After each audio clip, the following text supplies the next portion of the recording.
Labas visiems. Dar vienas įrašas. Taip, daugumą jau žinot, kad aš šiuo metu esu Lietuvoje, tai tikrai taip, 2 savaitės būsiu čia, bet tai nereiškia, kad darbai stoja. Viskas yra permesta į online ir su visais bendraujam online, o jau kai grįšiu, tada susitiksim, su kuo mes esam suplanavę ir persikeitę. Taip, vasaris meilės mėnuo, tai visur širdelės. visur širdelės. Tai tikrai taip, vasaris bus toks truputį daugiau išbarstytas iš tikrųjų, nes aš 2 savaitės Lietuvoje ir paskui Anglijoje, bet darbeliai vyksta. Ir ką norėjau pasakyti, paskutiniu metu turiu kelias konsultacijas ir juose klientai, kurie jau kalbėjo su kitais konsultantais arba jau buvo padaryti draudimai prieš kažkurį tai laiką ir nebuvo pajamų draudimai. Ir man iš karto tada klausimus, kodėl, ar žinot apie jį ir ką žinot ir nežinau iš tikrųjų kodėl.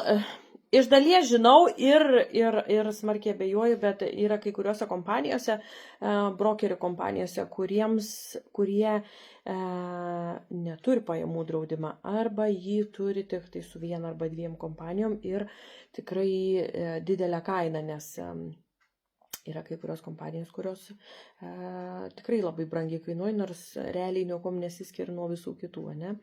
Bet tiesiog jų toks produkts yra, ne?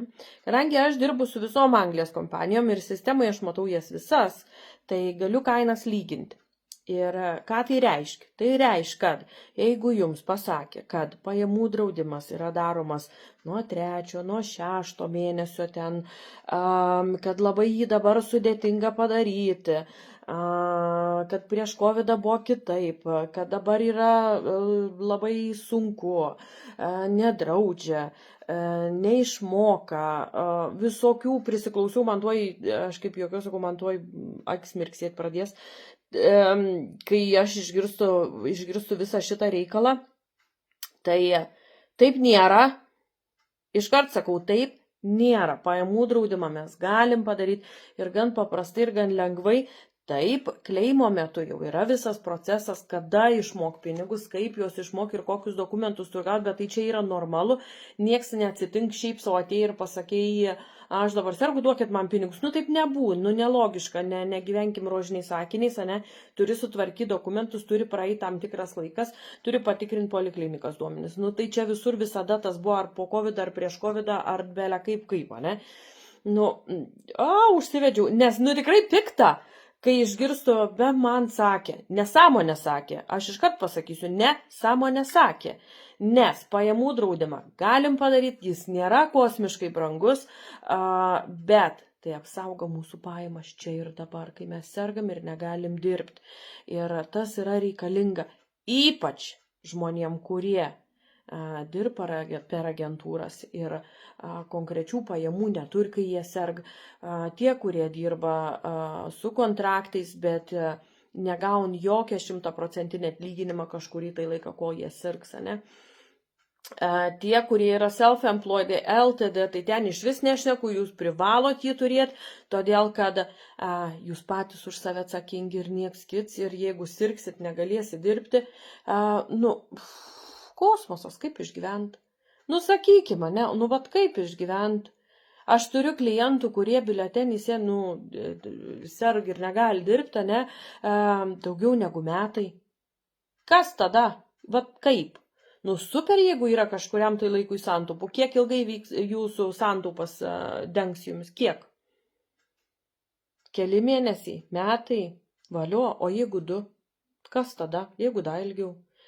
Tai šitie reikalai turi būti apkalbėti ir sakau, meskit iš galvos visą šitą nesąmonę, neįmanoma padaryti, reikia laukti, reikia to, reikia nuo 3 ir 4. Ne, galim apie tai kalbėti, galim patikrinti kainą, galim sužiūrėti ir Ir lygiai taip pat kaip ir gyvybės, kaip ir kritinių ligų, kaip ir lūžių, viskas yra tas pats ir su pajamų draudimu, jis nėra kažkoks sudėtingesnis, nėra kažkoks išskirtinis ar kosmoso kainuojantis, ane?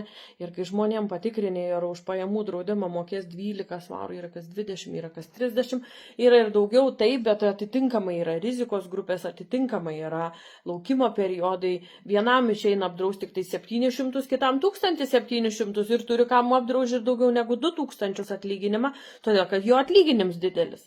Ir automatiškai nuo to priklauso ir kaina. Tai tiesiog sėdi, šneki su klientu ir parodai sistemai, kokie variantai galimi, kas galim padaryti ir visą šitą nesąmonę, kad sunku negalim ir brangu ir dar visokių kokio, aš jau čia ko tik neprisiklausiau, iš tikrųjų, tai yra kosmosas. Jeigu jūs advisoris kažkuris ir negalit pardavinėti pajamų draudimo, tai geriau taip ir pasakykit, kad jo sistemoje neturit, negu nesąmonės šnekėt. O, vėl pyksto. Nuleiskim garą. Ne, iš tikrųjų šitam reikale tai tikrai tik saky pradės trūkčiot, nes prisiklausai tokių dalykų, kurie yra, ne. Visi draudimai įmanoma padaryti taip pagal